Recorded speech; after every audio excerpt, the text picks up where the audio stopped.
Salut, c'est François. On se retrouve sur Road Story et sur Histoire de Dingo.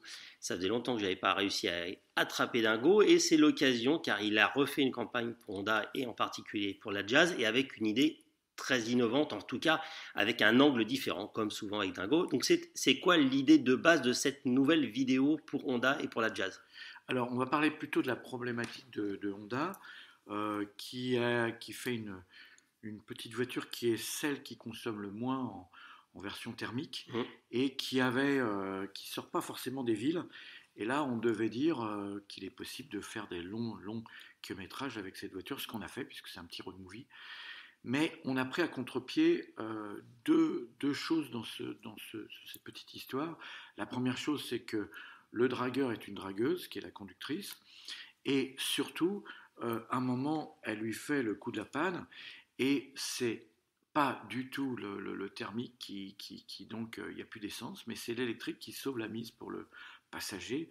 Et ça, j'aime bien parce qu'on a pris à contre-pied toutes les peurs liées à l'électrique et à sa difficulté d'acheminer les gens dans les peurs qu'ont les gens pour arriver à destination. Voilà. Donc l'histoire, il tombe en panne en essence et en fait il reste du jus dans la batterie, dans la petite batterie, et ce qui permet de finir en fait, et c'est le dépannage est fait par l'électrique, alors que l'angoisse c'est de la panne de l'électricité en fait. Exactement. Alors, il faut savoir que dès qu'on roule, évidemment, on sort des villes, on est en électrique en ville, on prend l'autoroute, on passe en thermique, mais pendant ce temps-là, le thermique recharge la batterie. Donc, ce qui permet à l'arrivée à la ville, quand on arrive à destination, on retombe en électrique facilement.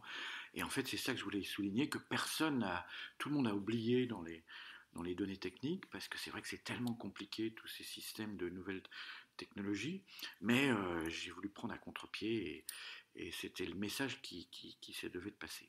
Et moi, je voulais reparler de ça, c'est qu'en plus, cette voiture-là, en effet, c'est ce que tu as dit, ce qui est hyper central, c'est que la consommation, elle est toute petite. Il y a des gens qui ont fait des records, là, ils ont fait des 700, 800 km avec le plein, tellement la voiture, elle consomme peu. Et surtout, le fonctionnement, je le décris en deux mots, c'est qu'il y a un moteur qui tourne et qui recharge une batterie. Donc, vous êtes tout le temps en électrique, en fait. C'est-à-dire, il y a un thermique, il y a un moteur qui est à côté, qui recharge la batterie et qui fait qu'elle est tout le temps, entre guillemets, chargée. Il n'y a pas de problème d'autonomie électrique sur cette voiture-là, parce que c'est le thermique qui recharge tout le temps la batterie quand il y a besoin. Exactement. Et qu'en plus, il faut savoir que toutes les voitures ne font pas ça.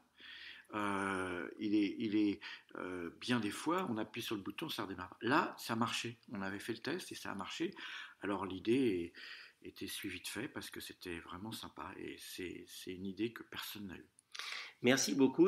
On va vous mettre bien sûr la vidéo en lien et vous regarderez. C'est vraiment très sympa et surtout ça change beaucoup dans les codes et ça fait réfléchir. C'est très souriant et très positif et ça fait toujours du bien. Ouais, et puis c'est ce que j'aime faire aujourd'hui, c'est des petits films tout simples où on se laisse embarquer dans des petites histoires pour se distraire parce que c'est vrai que si on écoute la plupart des gens qui parlent d'auto, c'est pas toujours très gai là, c'est d'y mettre un peu de sourire quand même parce que c'est quand même agréable de voyager et de se faire quand même, moi en plus, draguer par une conductrice, ce qui m'arrive rarement, malheureusement.